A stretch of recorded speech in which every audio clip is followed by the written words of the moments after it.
hovering. Also going through how to set up the FM radio for beacon navigation.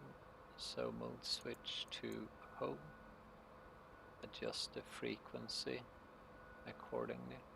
Let's say beacon frequency 31, 32, etc. Can reduce the volume if necessary, if you don't want to hear that beeping. And once you're tuned into the correct frequency, those two lines will shift from intersecting in the center, and those two yellow icons will disappear. And basically you want to keep the vertical line top down, and the horizontal line will not be leveled until you have actually landed at the beacon location. Alright, so get some rockets, get some miniguns. We're gonna use the rockets.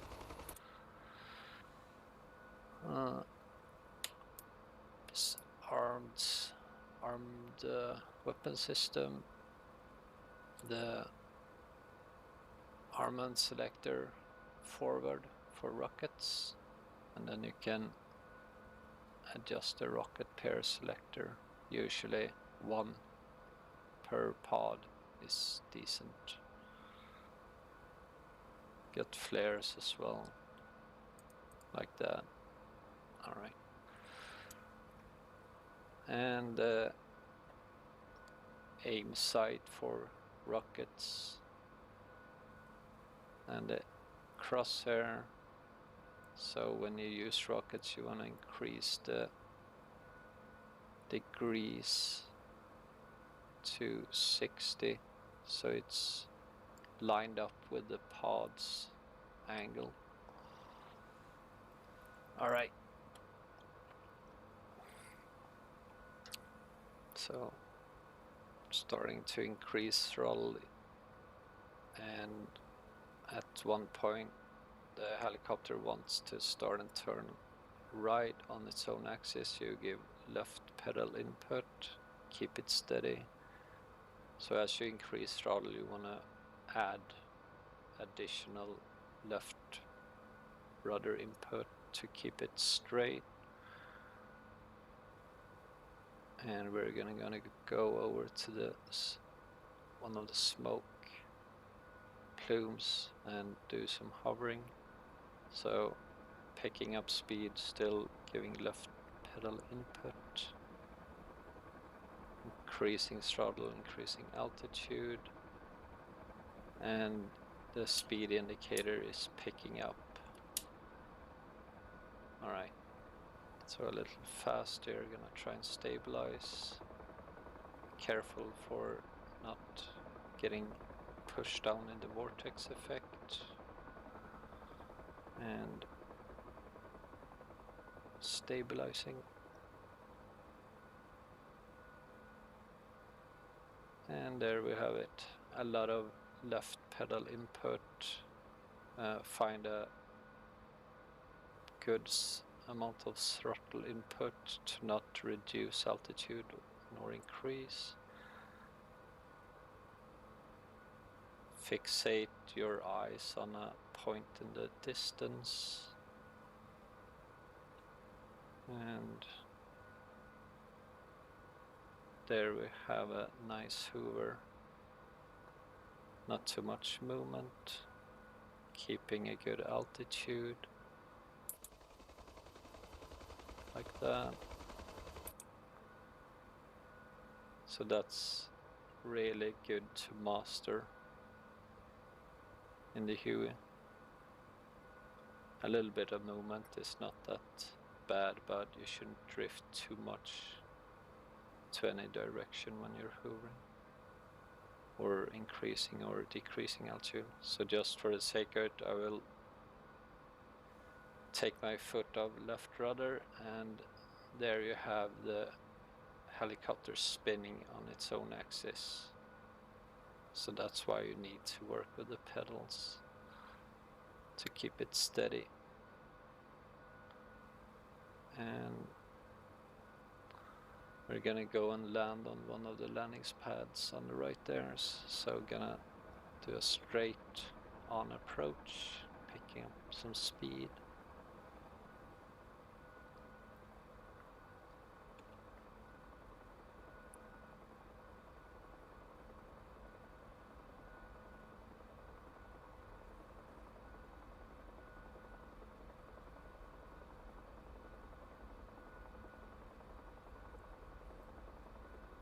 As long as you have a decent amount of speed, you really don't need to use the pedal input. But as soon as you're starting to slow down enough, you will need to use the pedals, and especially when you're in hover state.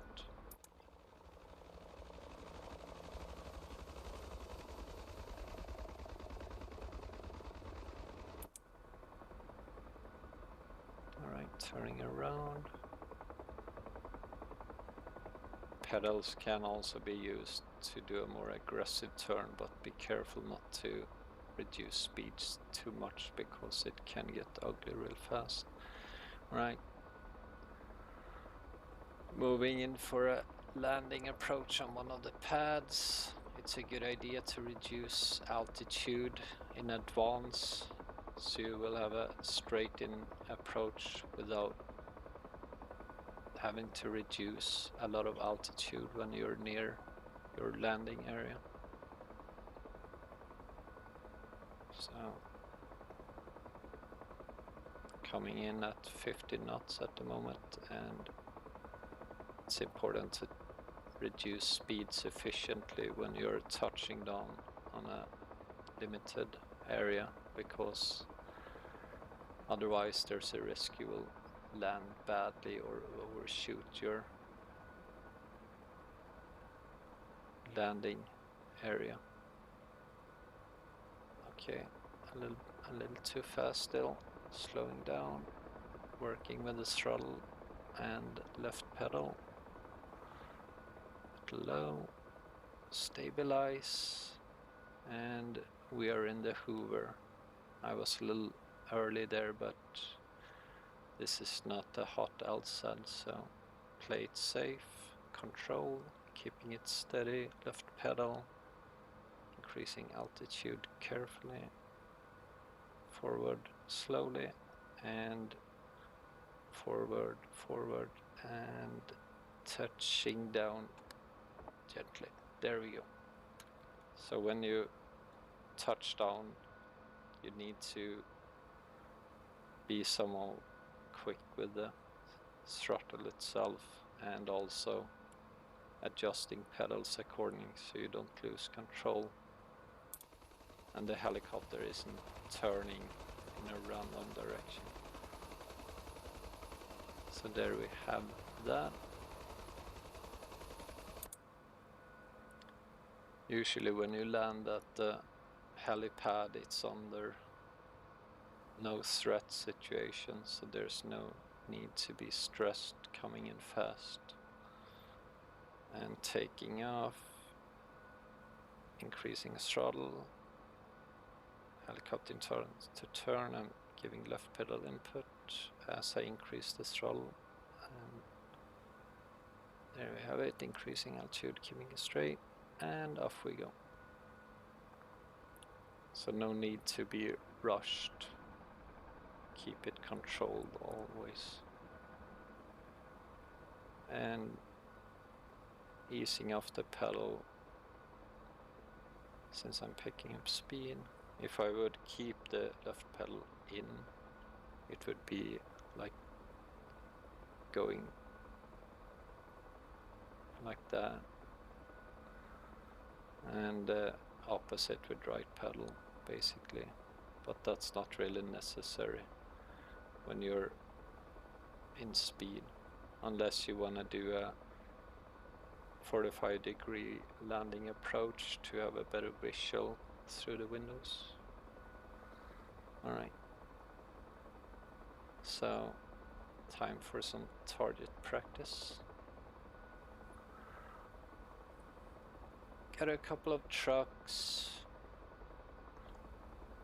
some combat vehicles, do a flyby.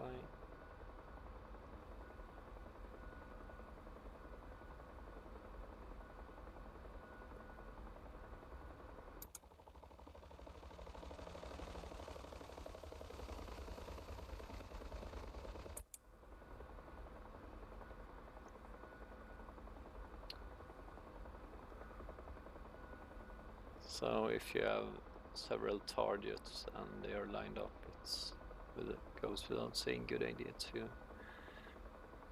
engage from a direction where you can strafe as many as possible. All right.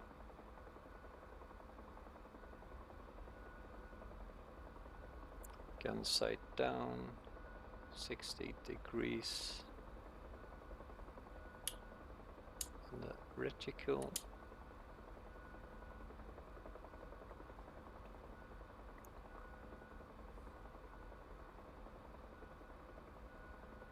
And perfect lineup on the road.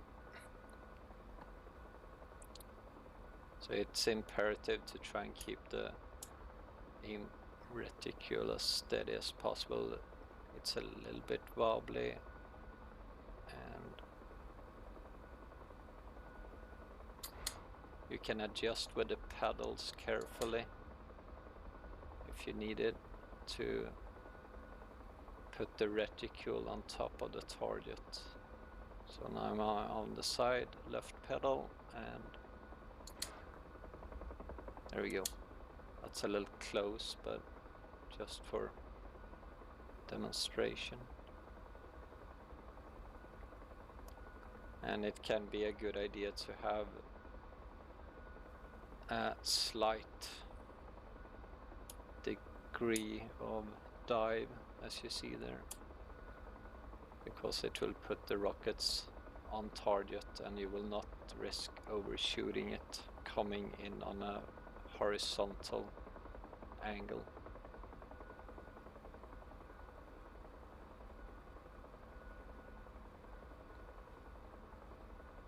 If you're horizontal with the target, there's a big chance the rockets will go past the target. So, coming in again, aiming for the first truck. Got some dive, shooting. And let's see. A little short, but not too far off. Then again, rockets are not that accurate.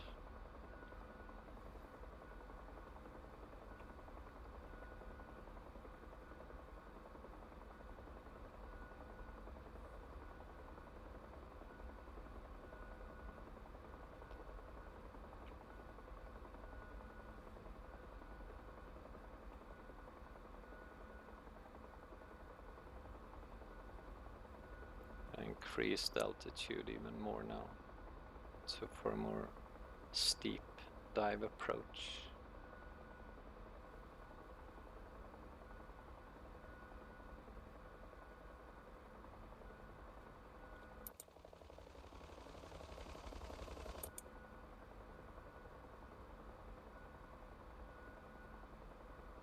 Easy turn and lined up perfectly on the BRDMs in front of us.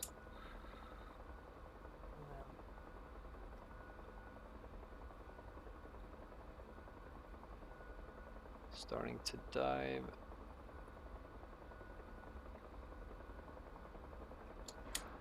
And fire.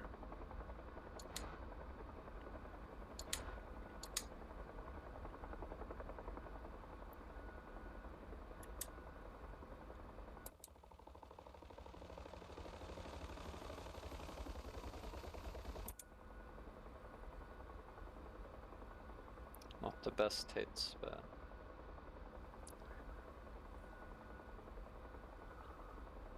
alright, so fire mission over, going back to base. Gonna do a straight in landing approach on the pads.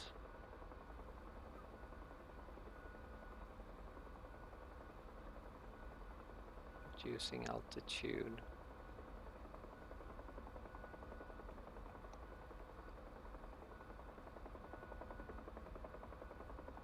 increasing the speed as well.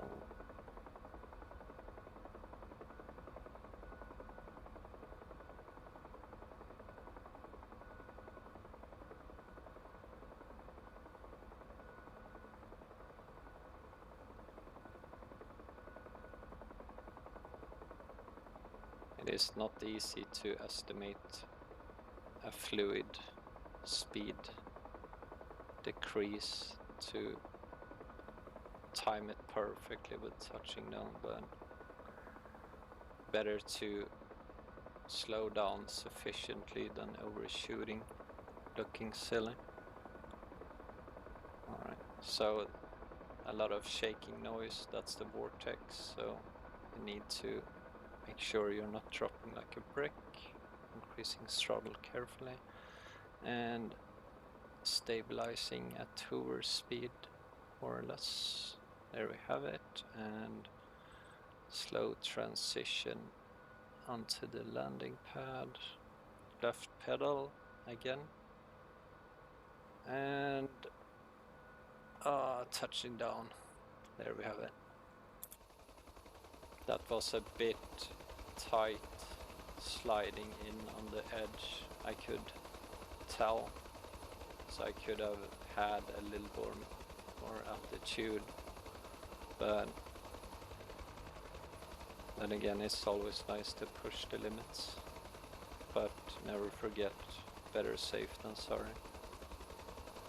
So that's it. And when landing on these pads, you can use the yellow line for reference, so about that distance from, let's say, the pedals to the white line is a good indicator that you are sufficiently inside the landing area of the yellow lines, so you're not touching down with the skids halfway behind the yellow line, which would result in you will drop down to the ground and bad things will happen.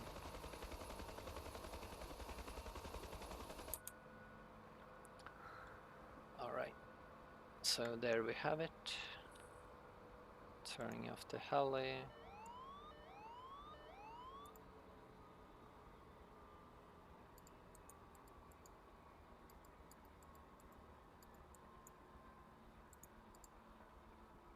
And battery off.